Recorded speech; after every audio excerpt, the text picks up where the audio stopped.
Dans cette vidéo, on va regarder comment se déroule un breakout qui finalement n'a pas lieu. Donc on va regarder ici, j'ai pris un trade sur le bon du Trésor 10 ans, donc le ZN. Pourquoi? Parce que je m'attendais à voir un breakout. Donc le contexte du marché, les bons du Trésor sont remontés et trade maintenant sur leur plus haut. Donc on voit le ZN, il est sur son plus haut. C'est la même chose pour le ZF, la même chose pour le ZB. Et on voit au niveau du ultra band ici qu'il reste encore de la place pour lui pour aller atteindre ses plus hauts. On voit aussi que le S&P 500 se met à descendre et que lui est également proche de ses plus bas. Donc cette journée-là, il y avait aussi une corrélation inverse avec le S&P 500. Donc quand le S&P 500 descendait, les bons du Trésor, eux, montaient. Donc comment ça s'est passé? J'ai vu qu'on était sur les plus hauts. J'ai décidé de prendre un trade quand j'ai vu ici. J'ai donc décidé de prendre un trade ici sur 21,025. Pourquoi? Parce que quand j'ai vu l'ordre iceberg ici qui a absorbé 4200 contrats, ça me démontre que les acheteurs sont vraiment puissants et sont prêts à absorber tous les contrats des vendeurs. Donc je suis rentré dans le trade à ce moment-là.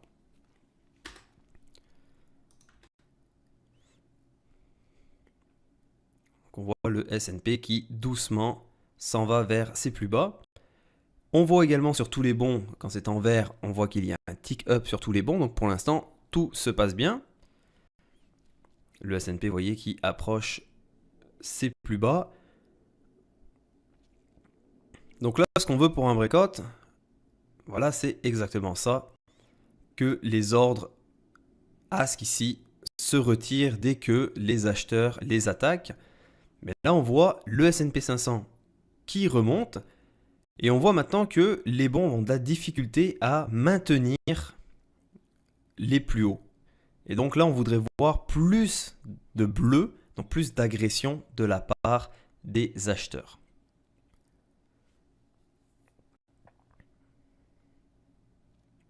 Il y a quand même aussi des blocs trades, donc on voit ici 5000, 4000, 4007, donc ça peut aussi faire peur aux acheteurs. Donc le S&P 500, lui, qui va retenter de casser ses plus bas.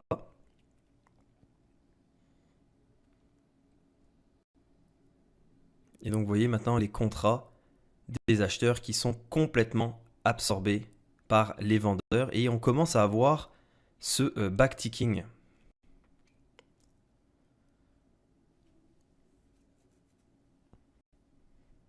Vous voyez 4000 contrats absorbés, 2300 contrats absorbés ici sur le ZF.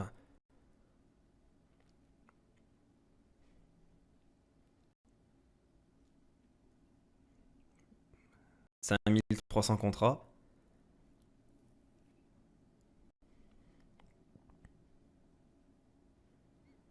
Le S&P 500, lui, qui va essayer de casser à nouveau ses plus bas.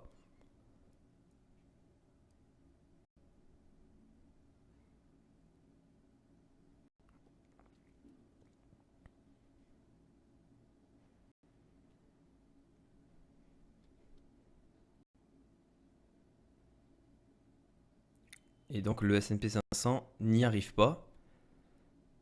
Et ce qu'on va voir, regardez maintenant au niveau du ZB, on ne traite plus les plus hauts. Il y a encore de l'absorption au niveau des vendeurs aussi. Donc quand je vois le S&P qui remonte, le ZB qui descend, et maintenant on voit plus de uptick, donc ça devient rouge maintenant sur ces prix-là. Donc on fait un downtick, à chaque fois on trade sur le downtick.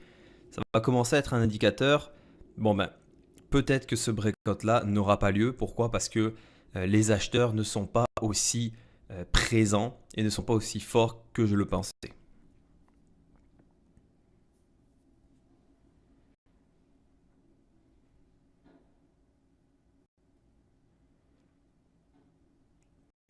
Le S&P qui continue sa remontée.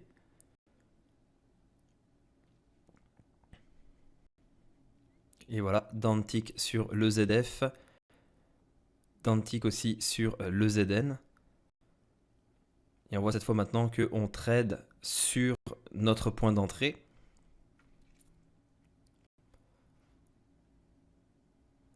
Et vous voyez, 5800 contrats. Et en dessous, on est juste à 570, 1003 maintenant. Donc vous voyez que la force acheteur n'est plus aussi présente que quand on était sur les plus hauts. Le S&P 500 qui rechute. Donc les bons qui vont réessayer de faire un nouveau plus haut, mais on voit qu'il y a beaucoup moins de force que les premières tentatives. Et vous allez voir que dans ce cas-là, à ce moment-là, le marché il va redescendre rapidement. Donc, c'est ce qu'on appelle un échec de breakout. On avait au début tous les paramètres pour un breakout. Donc, on avait les marchés qui étaient sur les plus hauts. On avait les acheteurs qui attaquaient agressivement les vendeurs. On avait les vendeurs qui avaient du mal à contrer cette attaque-là. Une première fois, le breakout n'a pas marché. On est redescendu un petit peu. Deuxième fois, les acheteurs ont essayé à nouveau de rattaquer, mais ils avaient moins de force. Et du coup, les vendeurs, eux, cette fois-ci, avaient beaucoup plus de force pour défendre les plus hauts et se sont mis à attaquer de façon agressive les acheteurs. Et donc on peut voir maintenant le ZF, lui, qui n'est plus sur ses plus hauts.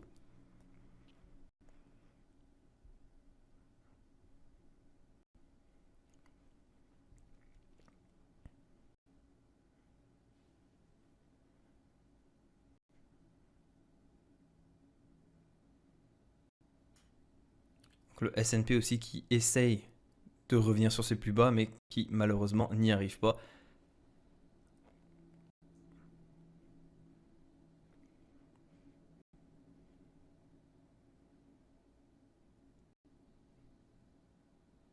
Et donc on a le fameux backticking ici sur le ZB. On a un downtick aussi sur le ultraband. Et sur le ZF, on a aussi ce fameux backticking. Donc on s'en rend compte maintenant, vous voyez la puissance de tous les bons ne sont plus haussiers. Et on voit qu'ils ont de la difficulté même à simplement maintenir un niveau de prix et qui baissent comme ça d'un tick tout doucement, qu'ils essayent de rattaquer mais avec beaucoup moins de conviction, beaucoup moins de force. Et donc à chaque fois, ça redescend. Donc ça, maintenant, on est vraiment dans l'optique où je me dis, ok, je me rends compte que le breakout n'aura pas lieu. Donc je vais voir si je sors tout de suite de mon trade ou alors si jamais les acheteurs vont essayer de faire une nouvelle fois une attaque. Mais on va regarder le ultra band, lui, qui retourne dans le range du volume profile. Et je pense que cette fois-ci, si le S&P n'arrive pas à casser ses plus bas, il va remonter violemment, ce qui va propulser les bons à la baisse. Donc maintenant, on voit vraiment sur le ZN ici, donc les acheteurs qui sont plus du tout présents, qui sont plus en mesure d'attaquer les asks, donc les vendeurs. Et là, ça va être mon signe de devoir sortir.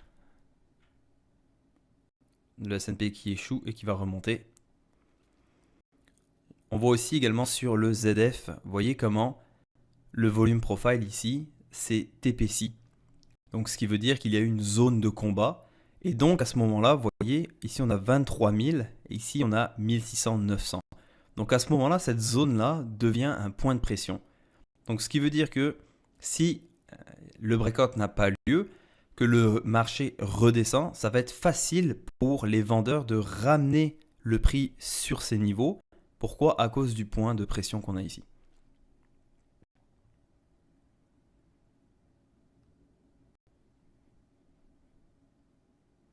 Donc pour l'instant, même si je sors de mon trade, je vais scratcher mon trade dans le pire des cas. Et si je vois qu'on commence à trader bid un tick en dessous de mon point d'entrée, là à ce moment-là, je vais tout faire pour pouvoir sortir de mon trade rapidement.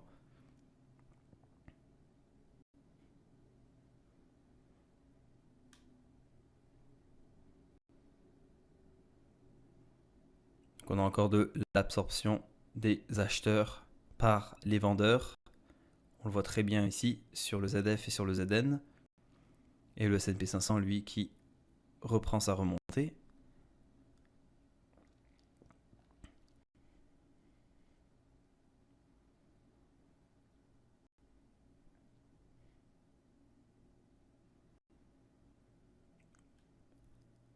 Un des indices aussi qu'on va avoir quand le breakout finalement ne se fera pas, c'est quand vous voyez sur les plus hauts que par exemple les acheteurs ont essayé une fois, deux fois, trois fois de casser et on voit que ça ne marche pas et que le marché devient beaucoup plus lent et que finalement le trade d'un breakout, vous rentrez dans votre trade, le breakout a lieu et vous sortez assez rapidement. Tandis que là, on voit qu'il y a cette bataille vers les plus hauts du marché. Donc, quand on voit ce genre de configuration, ce genre de contexte de marché, ben, plus le temps va passer, plus la possibilité que le breakout réussisse va vraiment réduire.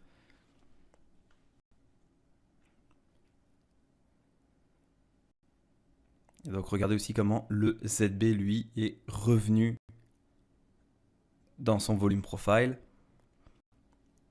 Le ultraband lui aussi qui a bien baissé. Vous voyez encore un tick down ici sur le ZB.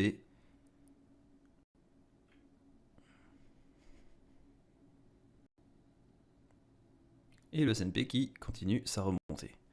Donc en ce moment, on a tous les éléments qui nous montrent que le marché ne va pas faire un breakout et qu'il va falloir sortir de notre trade. Regardez, 1400 contrats ici, et il y a à peine 16, 40, 80 contrats qui défendent, tick down. À ce moment-là, il faut sortir de son trade absolument. Parce que là, on va être sur le point de pression, par exemple ici sur le ZF. On a encore des tick down. Vous voyez ici le ultra band, comment il redescend. Et donc, je décide de placer mon ordre pour pouvoir scratcher mon trade.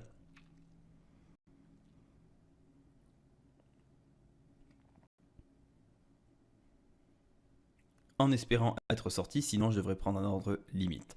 Donc, je suis sorti de mon trade. Alors, voilà à quoi ressemble un breakout, un échec sur un breakout. Vous avez les marchés qui se présentent sur les plus hauts ou sur les plus bas. Vous avez le marché qui va essayer de casser et la première fois il ne va pas réussir, il va y avoir un petit retour, le marché revient une seconde fois avec un petit peu moins de force, ça ne marche pas à nouveau, le marché va refaire un retour et la troisième fois ou quatrième fois, quand on s'en rend compte que le marché, vous voyez, à chaque fois qu'il essaye de recasser a moins de force, qu'il y a moins de contrats, qu'il y a moins d'agression, ça va nous démontrer que le breakout ne se fera pas, donc vous devez tout de suite sortir de votre trade. Et si vous aviez l'intention de rentrer dans un trade pour un breakout, ben vous avez tous les éléments qui vont vous dire surtout ne rentre pas. On va regarder un nouvel exemple où est-ce que le breakout n'a pas marché. Cette fois, ça va être sur le ES, donc le S&P 500. Le S&P 500 a fait une belle chute et quand il arrive sur ses plus bas ici, on va s'attendre à un breakout, mais on va voir que finalement, ça ne s'est pas passé et pourquoi. Donc vous allez voir que ça va être beaucoup plus rapide que sur les bons du Trésor, étant donné que le S&P est un marché volatile et un carnet léger. Donc regardez, la chute continue, mais on commence à avoir de l'absorption maintenant sur les plus bas.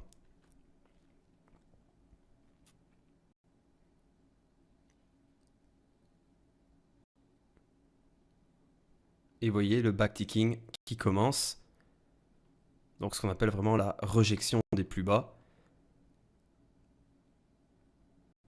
Vous voyez comment les vendeurs n'arrivent pas à garder le marché au moins à 546,75. Et vous voyez le backticking qui remonte, les vendeurs qui n'arrivent pas à casser les plus bas, les acheteurs qui absorbent tous les contrats des vendeurs et en plus se mettent à attaquer de façon agressive les vendeurs.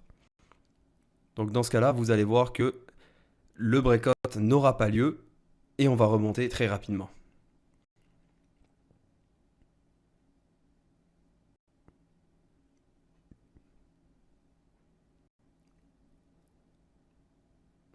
Toujours de l'absorption. Les acheteurs qui continuent également d'attaquer les vendeurs et on voit ce backticking. Regardez comment c'est facile pour les acheteurs de faire remonter le marché de 1 de tick très facilement. Et voilà maintenant qu'on s'éloigne des plus bas. Donc quand on voit ce genre d'action, on voit bien que les vendeurs manquent de puissance pour casser les plus bas.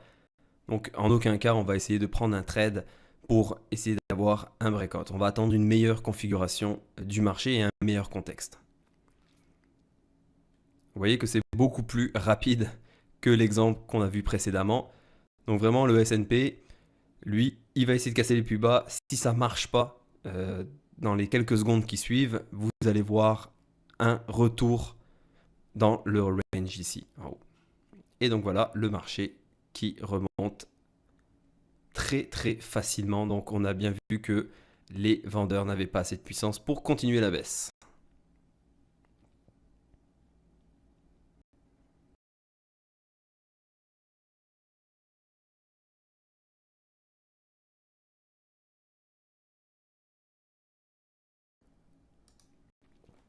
Donc pour résumer, quand il y a un échec d'un breakout, comment ça se passe?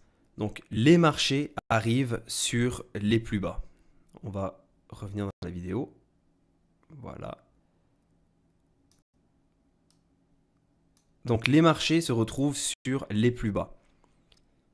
On voit que les vendeurs dans ce cas-là n'ont pas assez de puissance pour pouvoir casser les plus bas. On va voir que les acheteurs se mettent à absorber tous les contrats, donc se mettent à absorber toute l'attaque des vendeurs. Et en plus, les acheteurs vont attaquer de façon agressive les vendeurs. On va commencer à voir du backticking.